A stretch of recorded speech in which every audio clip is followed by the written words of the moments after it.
The stories of Las Vegas are as captivating as they are tragic, much like that of Archie Karas. Imagine having just $50 storming into Sin City and turning that modest sum into an incredible fortune of over $40 million. Yet with just a few fateful decisions, you lose it all. Before becoming the legendary Archie Karas, he was simply Anargyros Karaborniotis, a boy born into a poor family on the Greek island of Cephalonia. Even as a child, he found ways to make a little extra money for his parents to help stave off hunger. Archie would gamble by playing marbles with the neighborhood kids. He wasn't wagering much, but it was better than returning home empty-handed. As the family's financial situation grew more desperate, tensions at home increased. When Archie was old enough, he took on work in construction to contribute. He started working alongside his father, Nicholas, but the job was exhausting and long, only making his father even more irritable. One day, Archie began complaining to his father and refused to shovel any more cement. In a moment of rage, Nicholas grabbed a shovel and hurled it at Archie, missing him by an inch. It was at that moment Archie realized that this life was no longer for him, and he decided to seek his future elsewhere. He would never see his father again. This is the beginning of the legendary story of Archie Karas. For 2 years, Archie worked on ships, moving from one to another and earning only $60 a month. One day, one of those ships docked in Portland, Oregon, and Archie decided to hitchhike to Los Angeles in search of better opportunities. Once he arrived in Los Angeles, he started working as a waiter again. But this is where his career truly began to change. Near the restaurant where he worked, there was a pool hall, and it was there that his real fortune started. Archie began to closely study how people played, and as time went on, he quickly became a skilled pool player. Game after game, his finances started to grow rapidly, and he soon realized that playing pool earned him far more than working as a waiter. By then, he had made a name for himself, and even the most experienced players were hesitant to face him. It was at that point that Archie understood he needed to learn something new, something that would become his true fortune: poker. His destiny was written in the cards, which would become his lifelong companions, for better or for worse. At the poker tables, Archie found his greatest strengths, earning millions of dollars. But to him, money meant nothing. He didn't care about it, and this indifference made him a formidable opponent, with no fear of playing or losing. "One day, I could drive a Mercedes, and the next I could sleep in it," he has said, explaining that he had no fear in taking risks. "Danger? What does that mean?" he once answered when an opponent asked him about his fearlessness in gambling. By December 1992, it seemed like everything was over for Archie. He had lost all of his $2 million and was left with nothing. Any sane person would have stopped and tried to detox from gambling, but not Archie. Instead, this marked the beginning of his true adventure. Archie was determined to become a millionaire again at any cost. And how would he do it? By gambling, of course. So what is gambling for you? Is it an addiction? No, I made a living with it. But is it a compulsion? Do you have any control over it? You go to compulsion, yeah, but everything is a compulsion, even when you work.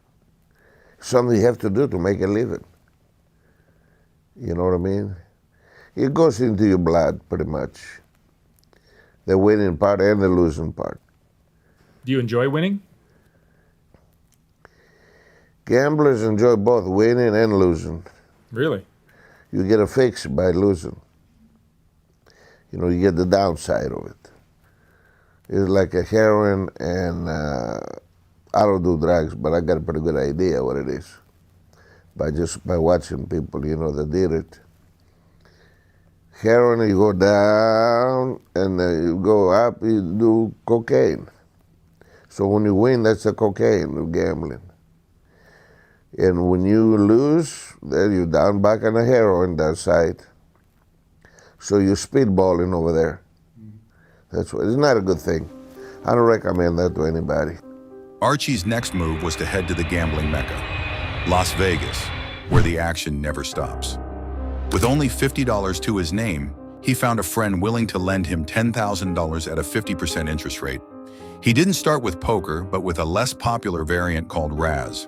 At his first table, he tripled his stake in just 3 hours, paid back his friend, and kept on playing. That night, a legend was born along the famous strip.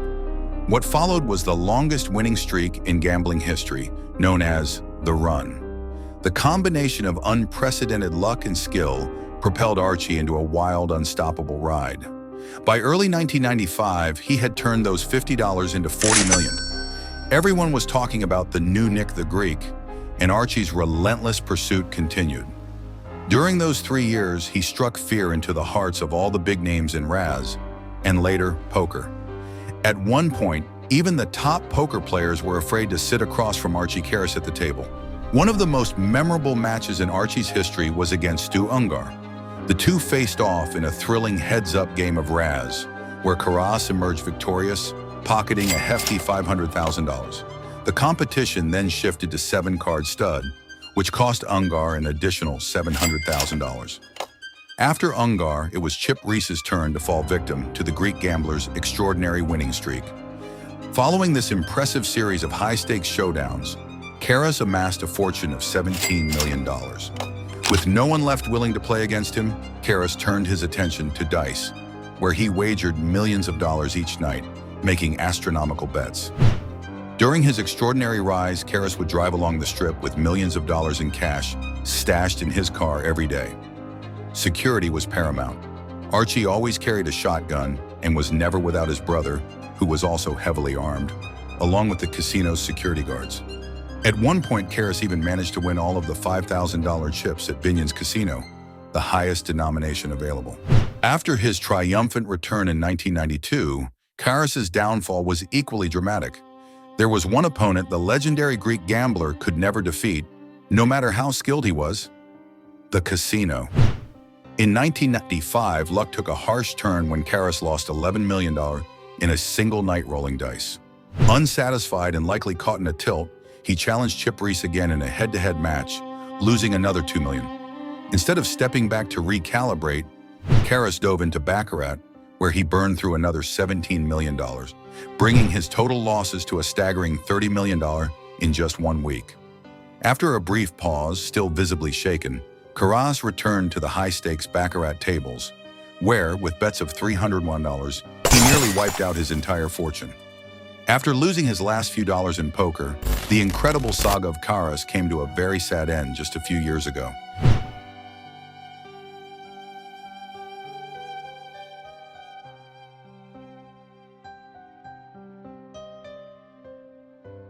On September 24, 2013, the Barona Gaming Commission ordered Karas's arrest on charges of manipulating blackjack cards in a San Diego casino. Investigators had managed to build a case against him, demonstrating through surveillance footage that he had altered the deck. According to the indictment, Karas had marked the blackjack cards with small ink spots. In total, Karas was arrested 5 times for alleged fraud in various casinos across California and Nevada. In 2013, he was sentenced to 73 days in prison and a hefty fine. Karas's career as a professional gambler ended in 2015 when he was banned from all casinos in Nevada, with Las Vegas at the forefront. He was also forced to serve 3 years of probation after being caught cheating. When recounting tales like that of Archie Karas, it's crucial to conclude with a profound reflection, a kind of moral compass to guide us when we find ourselves caught up in the thrill of casino games. The rush of winning and the flood of money that follows, no matter how enticing, often aren't worth the cost of the reckless actions that desperation to reclaim our losses drives us to take.